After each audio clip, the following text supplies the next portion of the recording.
This week's best MMA bets, we're talking UFC Vegas 86. I'm going to give you guys my lock of the week, my most confident picks, favorite underdogs, Degen props of the night, and then finish it out with the parlays. So make sure you guys smash that like button. And if you're new to the channel, subscribe. Last week was an absolute fumble of the bag. It was terrible. Lock of the week, Pete Rodriguez, turned out to probably be one of the worst locks of all time. I thought that I was sniping out a nice plus money line, one overhand, and the fight ended. Themba Gorimbo looked like an absolute killer, and Pete Rodriguez didn't look to be even UFC level. Gorimbo beat him worse than Jack Della Maddalena did, so I guess it tells maybe Themba Gorimbo's potential is a lot higher than I initially expected, but it's okay. We've had a couple fumbles, still 13-4-1 over, the past 18 weeks, right? So we're in a spot that we could turn up well and in like a 20-week stretch finish with a pretty beautiful record. So we want to jump in to the lock of the week right away. Here it is. Fighting out of Phuket, Thailand, Loma Lookboonmee. Loma Lookboonmee, lock of the week. Yeah, the line is not as pretty as a plus 200 Pete Rodriguez, but this week I'm looking for a sure winner. I think that Lookboonmee is so much better technically than Bruna Brazil. I also think she's way more of a menace with her physicality and grappling capabilities due to that Muay Thai base. I think she's going to style on Bruna Brazil. Recent common opponent, Denise Gomes, who Bruna Brazil was stopped by, and Loma Lookboonmee dominated. I think Lookboonmee can win this fight in any spot. I think she's going to look beautiful out here. I actually think this is a matchup to continue building Loma Lookboonmee. Bruna Brazil, she has decent stand-up, and a lot of people, I think, had an overestimation of her knockout capabilities due to that win over Marnik Mann on the Dana White's Contender Series. But when she entered the UFC, obviously lost to Gomes, a win over Shauna Bannon that I would say is somewhat underwhelming. And now this is the biggest fight of her life, a significant step up in competition against Loma Lookboonmee, who's been in the UFC a long time, essentially like grew up in the UFC, and she's not old at only 28. I think Loma is going to style, dominate, and win. I'm going to predict a decision as the official call. Now, as far as the odds for Loma Lookboonmee, she is a little bit wide. Like I said, it's minus 280, so not the prettiest line of all time, but likelihood of success seems astronomical here. Plus 240 for Bruna Brazil, the dog. Over 2.5, minus 215. I would say is fairly likely. Could Lookboonmee stop her? It's plus 525 for a knockout. Lookboonmee by sub plus 400 with an inside distance for Lookboonmee at plus 215. I just have a better feeling about decision here. So Lookboonmee getting it done on the cards is plus 130. That's the most expected line by the books as well. And I'm feeling like that's going to end up hitting here. Now, I like Lookboonmee. Yes, it's a wide money line, but I see it as a winner. Definitely a potential parlay piece. This week, I'm going with the true lock of the week and not just jumping at the juicy odds. But we do got underdogs to talk about in my favorite dog section. We'll find some nice plus money. Up next, we got most confident picks, so let's jump to it. I will bring them up on the screen, and I'll quickly brief each one and then go more in depth. Joe Pyfer, Carlos Prates, Daniel Marcos, and Devin Clark. So with Joe Pyfer, let's start it with him. He's in the main event of the evening. He's taking on Jack Hermansson. And let's be 100% honest about what this fight is. It's an opportunity for Pyfer to get the fast track to a potential UFC championship. He seems to have the goods to take it very far in the sport. Power in the striking, quality striking game, good Brazilian jiu-jitsu, strong, athletic. What's really not to like? Jack Hermansson is a fairly decent fighter who's good everywhere, but nonetheless is not super explosive, doesn't have a lot of power. As far as in the grappling department, he's at the higher tier at 185 pounds, but he's not spectacular. Now, obviously, the Kelvin Gastelum leg lock was sick, but outside of that big grappling moment, Vettori out-grappled him, Dolidze out-grappled him. Yeah, he beat Chris Curtis in the striking department by a technical decision, but Pyfer, in my opinion, has way more upside potential, and this is going to be a lopsided fight. I'm calling Pyfer by knockout. He is a minus 255 favorite currently. Looking at Pyfer to win via KO, it sits at plus 125. I am predicting the knockout. I think he's sleeping Jack Hermansson, and he's a high confidence call. Next one, Carlos Prates, who I think has the juice. Great prospect. He's a minus 255 favorite. Wide line, for sure. For good reason. Terrifying striking game, competent grappling game. Trevin Giles on the flip side may be able to land some forced takedown attempts, but Giles is not this master from top control. He's not this jiu-jitsu ace where he's able to snag the back and find rear nakeds. I feel like Giles might land takedowns, but find himself back on the feet and then stuck in a striking match with a terrifying Muay Thai-style kickboxer with great length. 78-inch reach for Prates is incredible at 170 pounds. Giles is also a guy who cuts a fair amount of weight as a former 85er. The chin's been tested and defeated before for Giles, and I think Prates is going to have a pretty emphatic win here in highly anticipated UFC debut. Because right now, he's one of the scariest prospects out of Brazil. Prates by KO, minus 110. The lines are already juiced down, rather. They're narrowed. It was plus 135 at open. But I do think that we're going to see Prates sleep Trevin Giles. This fight should go under 2.5, which is minus 220. And I like Carlos Prates as a most confident pick on this card. Next one is Daniel Marcos versus Aori Quilong. Maybe I'm an asshole for not understanding the Quilong underdog love, because I've heard people say that they're really feeling Quilong to explode on Marcos, and Marcos isn't that good. But I think you guys are somewhat being deceived by tape, because you're watching Daniel Marcos have a competitive fight that he maybe controversially won against one of the top-tier bantamweights in Davey Grant. Granted, top tier if you're regarding top 23, top 25, but definitely higher tier, right? And then you have on the flip side, Aori Quilong beating up Johnny Munoz Jr., who's towards the back end of 135 pounds. In all actuality, like, would Daniel Marcos not look incredible in that fight and maybe even stop a Johnny Munoz Jr., something that Tony Gravely was able to do? I think Daniel Marcos is going to outstrike Aori, avoid explosive moments, because Aori's going to come with hard shots, but I don't think he'll find the dome. He's going to be technically outstruck, and he's not going to be able to find the positions in the grappling. I can't see Aori Quilong blast double leg control, smash, pass, mount, ground and pound, back control. That just seems delusional to me. The only way Aori is to win this fight would be a flash knockout, and he hasn't done great at just chinning guys left and right. Has a bit of power, though. Still hits hard. I think Marcos is going to cleanly outstrike him and is en route to winning. Now, my official prediction is decision, because Aori is historically durable. I know the Amin Zahabi fight is going to jump out at you guys. You're going to say, yo, he's got a glass chin, but he's only been knocked out once in his whole career, and he has a ton of fights. Marcos by a knockout is sitting at plus 300, something to note, whereas a Marcos decision only plus 120. So I understand the intrigue in potentially throwing a knockout play, but I will say Daniel Marcos is not shown to have great punching power. Does have tremendous kicks, does have a very good striking fight IQ, does have good distance management, does kick extremely well to the legs, teeps up the center, front kicks, and I think he can find a lot of counter strikes.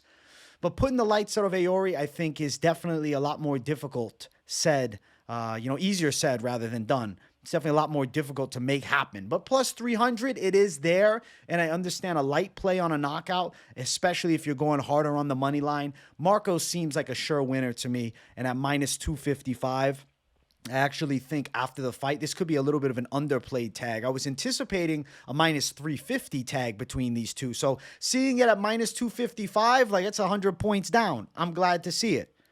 Next one, as far as the most confident picks go, I'm going to say this becomes a dystopian most confident pick because initially it was supposed to be Bolaji Oki versus Hadzovic. Obviously, we had a fall through with Bolaji Oki now getting a new opponent, Kuamba, who's coming up from 145 pounds and is a quality prospect, but probably in big trouble against Bolaji Oki. We'll talk about that more during the late night live in an in-depth breakdown. But as far as Oki versus Hadzovic, that was initially going to be a most confident pick for me. So this is a replacement most confident pick. I did not want to leave the category blank, but this would be the asterisk. This wouldn't be on my top 4 of what the initial card was. It's Devin Clark to win at minus 230. Now, I do believe he can smash, literally, I'm talking about get close, pressure, smash Marcin Prachnio. Put a wrestling pace on him, bully him in the inside. He's the physically stronger guy. Prachnio has a traditionalist striking background, but he's clumsy and awkward at times and doesn't set his feet extremely well and also doesn't have great punching power. Devin Clark is kind of one of those hard-nosed bull pressure, like literal bull buck pressure, down, explode in. And he's going to come to scrap. Devin Clark's always in good fights. His father's in his corner. You know he's bringing 110. Minus 230 for Clark. I think he overwhelms Prachnio and he ends up winning probably by a TKO. So we will look at that knockout line here. Clark by knockout plus 375. With big dudes like this going after it, it's actually a little bit of a surprise for me that it's such an anticipation on a plus 135 money, or excuse me, plus 135 decision prop for Devin Clark. That doesn't make sense to me. Clark's a big, strong dude. And he's got some power. Even though he's not the most technically sound guy, Prachnio is a guy that he can bully and stop. And I'm predicting that Devin Clark is getting his hand raised at the end of this. And I think people are going to be, back on the Devin Clark cult fan club. I mean, the dude has submission loss to Nzechukwu and stuff like that. But he's beaten up and controlled strong dudes. He beat Alonzo Menafield, who's a monster. I think he's going to dominate Prachnio, and I think he does finish him off with some ground and pound. We got Devin Clark as a most confident pick. Let's jump to the favorite dog section. If you guys haven't yet and you're enjoying, make sure you smash that like button. If you're new to the channel, subscribe. We got 3 underdogs this week that I'm really liking.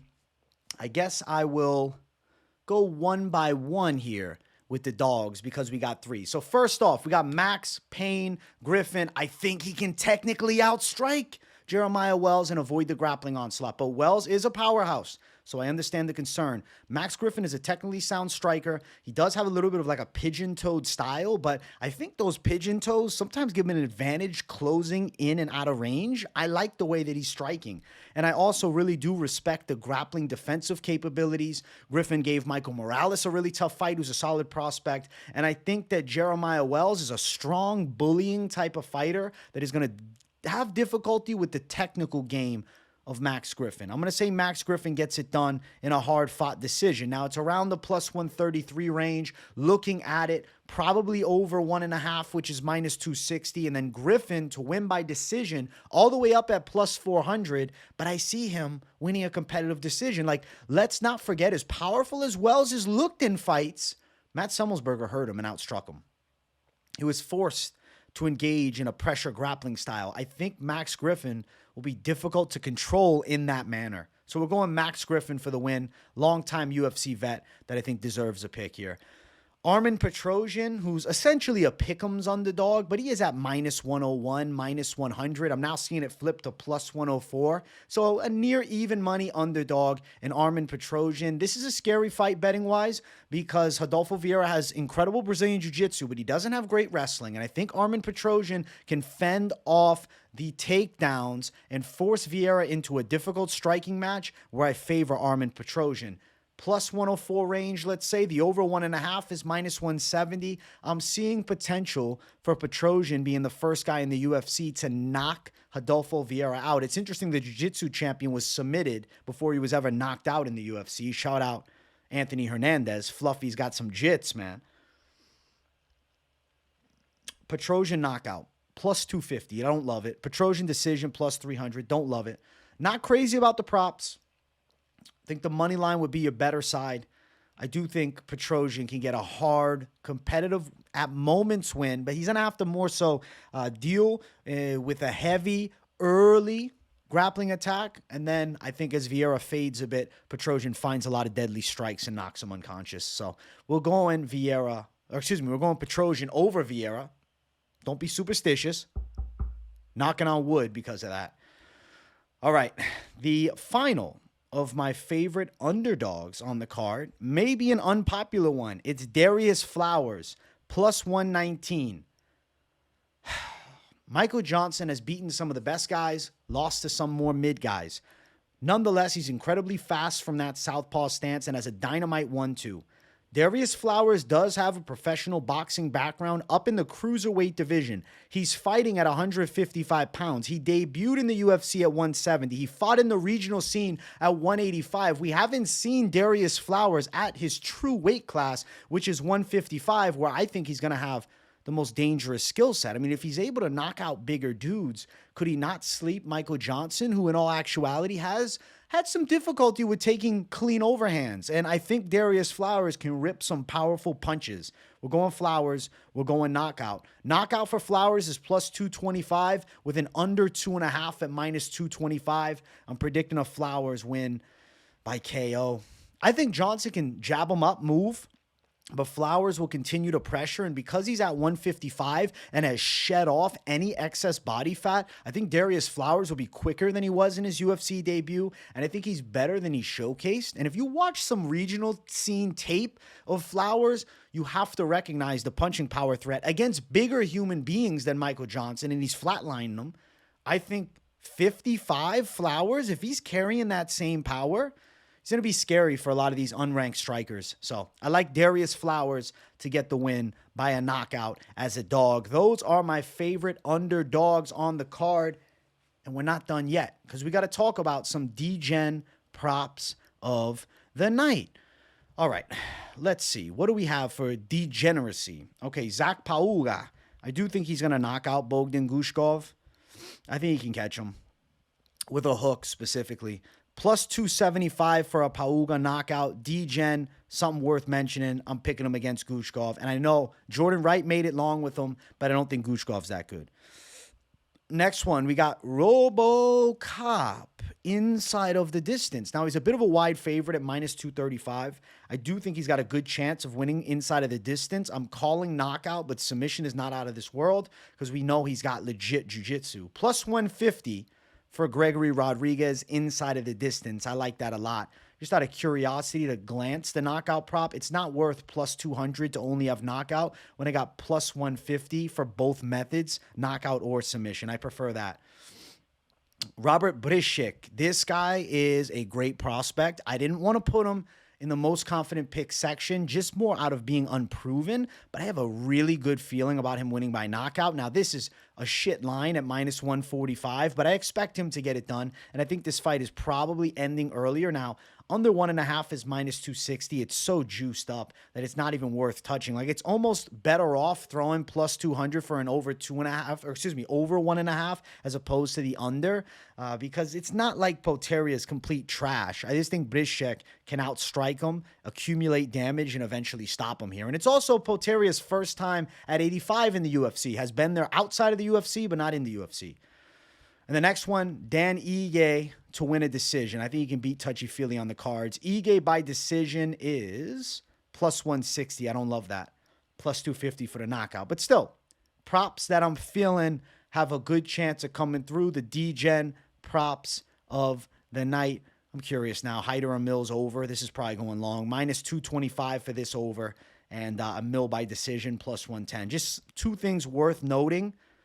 Not officially in the section, but it's the Degen section. So might as well be Degen and adding over 2.5 at the end of it. Guys, let's talk parlays and let's see what we can concoct here with the fame section, the fan favorite section.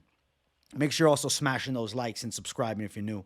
All right, I have my parlays written down. I'm not going to be a complete Degen for you guys right now. I have everything written down here. Let's find body bags. Joe Pyfer, minus 250 for Joe Pyfer. I am going to match Joe Pyfer with this week's lock, which is Loma Lukbume for nearly plus 100. It's minus 107. So, you know, it is what it is. It's minus money, but it's all right.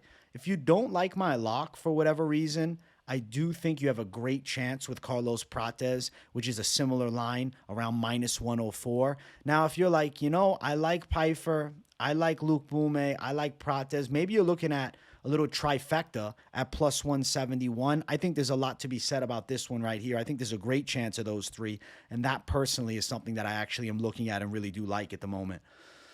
Now, if you don't want a main event on the line for whatever reason, you think that Joe Pyfer is incredibly overrated, maybe you think he's going to get exposed, Prates Luke Bume -107 range is, I think, a pretty quality tag too. Now, we can add some more steam to this and throw in like Darius Flowers as a dog is now +317. If you also add Pyfer, now you got +483. You're getting in big money zone over here. If you believe in the side of the most confident pick section, then you're like, hey, you know what? Let's throw our guy early in the night, Daniel Marcos, +717. Hey, maybe I believe in Devin Clark, +1125, okay? Maybe you believe in Max Griffin too, +2,841. We're getting crazy with this, but something looking at, right? Hyder Amil, the over, this is probably happening, +4,066. Now, you play this all together, it's a lottery ticket. But nonetheless, I think that Prates, Luke Bume, Pyfer are a great three. I think Marcos has a great chance. Clark as well. All the most confident picks. I think Flowers is live for a knockout as a dog. I think Griffin's got a real chance as a dog. I think Petrosyan would be more of a risk in your parlay to really just look for plus money because I'm recognizing a difficult fight opposite him against a game jiu-jitsu practitioner in Rodolfo Vieira, +8,232. Now we're kind of getting reckless here. Not trying to get reckless, trying to keep it on the safer side. But I think we got good calls. If you just want to prelim it up, maybe you're going Marcos, Luke Bume, you're going with those two. Maybe then you're adding in Prates, +171. There's plenty of ways to play it. Be cautious with your bets. Be intelligent. I'm telling you guys what I think, but ultimately, if you're actually throwing cash down, you should do your own research. Do your own due diligence. Don't just blindly tail. Much love, everybody. I hope you enjoyed this week's Best MMA Bets. Make sure you all smash the likes. If you're new to the channel, subscribe. I appreciate everybody supporting the show. Let me know the lock of the week for you guys in the comments or some of your favorite bets on the card. If you got nothing to say in those comments, but you just enjoy the content, as always, drop a W in the chat to boost the algorithm for your boy. Much love, my people. I'll see you all in the next one. Peace out.